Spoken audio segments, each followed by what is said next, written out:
You spend 3 hours building a bookshelf from a flat box, and suddenly it's worth more to you than a $2,000 antique.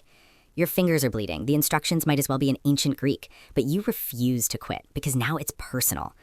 This isn't just stubbornness. This is a cognitive bias that's costing you thousands of dollars every year without you realizing it.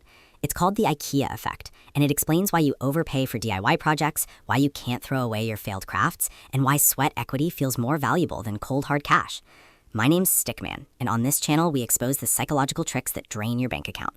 Today, I'm going to show you why labor doesn't equal value and how to stop confusing effort with worth. If you want to stop overvaluing your own work and start making smarter financial decisions, smash that like button and let's talk about the man who fell in love with a cake mix. To understand why you can't let go of things you've built, we need to travel back to 1950s America.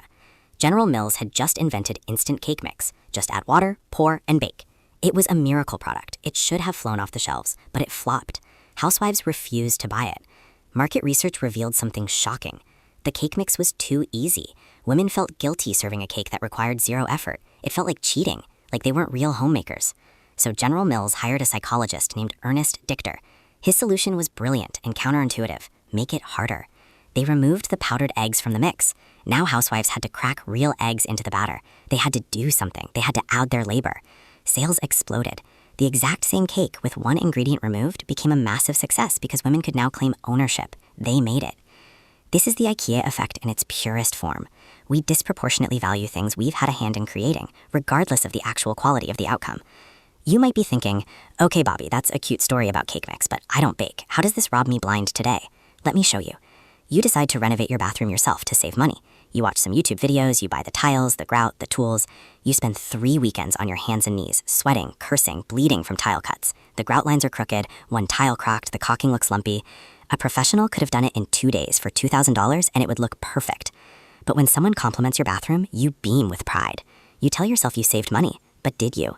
You spent $800 on materials, $300 on tools, and 60 hours of your time. If your time is worth $50 an hour, you just spent $3,800. But here's the kicker. You can't see the terrible math because you love that bathroom. You built it. Your blood is literally in that grout. Or take the classic. You build an IKEA dresser. It wobbles, one drawer sticks. The finish scratches if you breathe on it too hard. But you list it on Facebook Marketplace for $180 because it's barely used and I just built it. Meanwhile, identical dressers are selling for $60. You're offended when people lowball you. Don't they understand what you went through? Those instructions were impossible. You earned this dresser. Or you take a pottery class. You make a mug. It's lopsided, it leaks a little, the glaze is uneven, but you use it every single morning. You have 12 perfectly good mugs in the cabinet, but this one is special. You made it. Never mind that a professional mug costs $3 and doesn't leak. Here's what's happening in your brain. When you invest effort into something, you create a psychological ownership bond. It becomes part of your identity. Psychologists call this the labor illusion.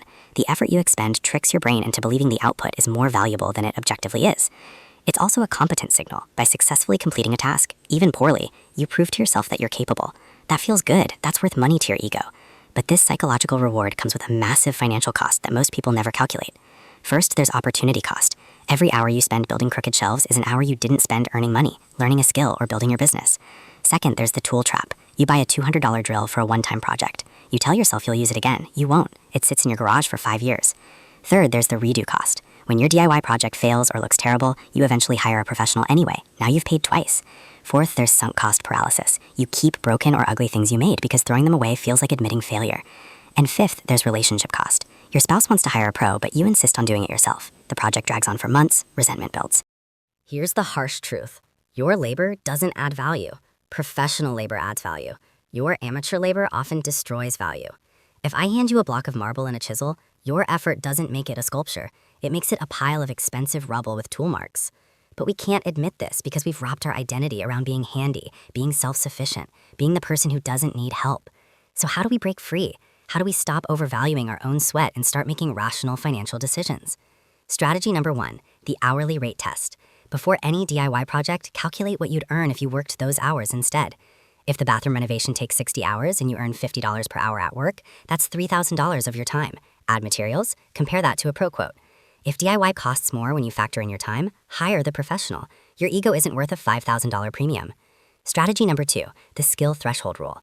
Only DIY things where you're at least 70% as good as a professional. Can you paint a room? Probably yes. Can you rewire electrical? Definitely no. Can you build a website? Maybe. Can you do your own dental work? Please God, no. Be brutally honest about your skill level. Watching a YouTube video doesn't make you a craftsman. It makes you dangerous.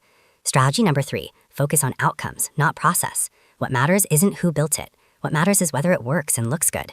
Nobody at your dinner party cares that you installed the light fixture yourself. They just care if the room is well lit and looks nice. A professional installation that looks perfect is worth more than your amateur installation with a story attached. Full stop. Strategy number 4, acknowledge sunk costs immediately.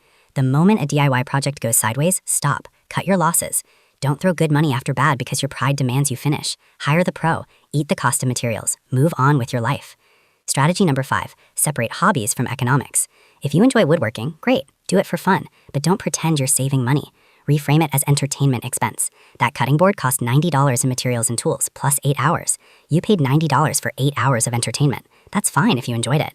Just don't tell yourself you saved money by not buying a $15 cutting board at Target. You didn't save anything. You paid for a hobby. Here's the beautiful paradox. The moment you stop trying to prove you can do everything yourself, you actually become more capable. Because now you're focusing your time on things you're genuinely good at, things that earn you money, things that compound your skills.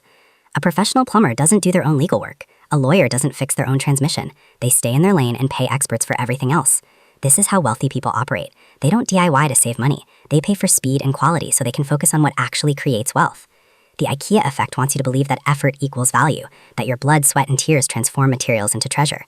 But reality doesn't care about your effort. Reality cares about results. A crooked shelf is a crooked shelf, even if it took you 40 hours. There's incredible freedom in admitting you're not good at something. It means you can stop pretending, stop wasting time, stop destroying value. You don't need to be good at everything. You need to be excellent at one thing and hire people who are excellent at everything else. General Mills figured this out with cake mix. They added effort back in not because it made the cake better, but because it made housewives feel better. Don't fall for the same trick in your own life. Don't add effort just to feel productive. Add effort only when it creates real value. If you want to learn how to actually build wealth instead of just staying busy, check out this video where I break down the 80-20 rule of income. And if this video saved you from a disastrous DIY project, hit that like button. Subscribe for more financial reality checks. I'll see you in the next one. Don't build the crooked shelf.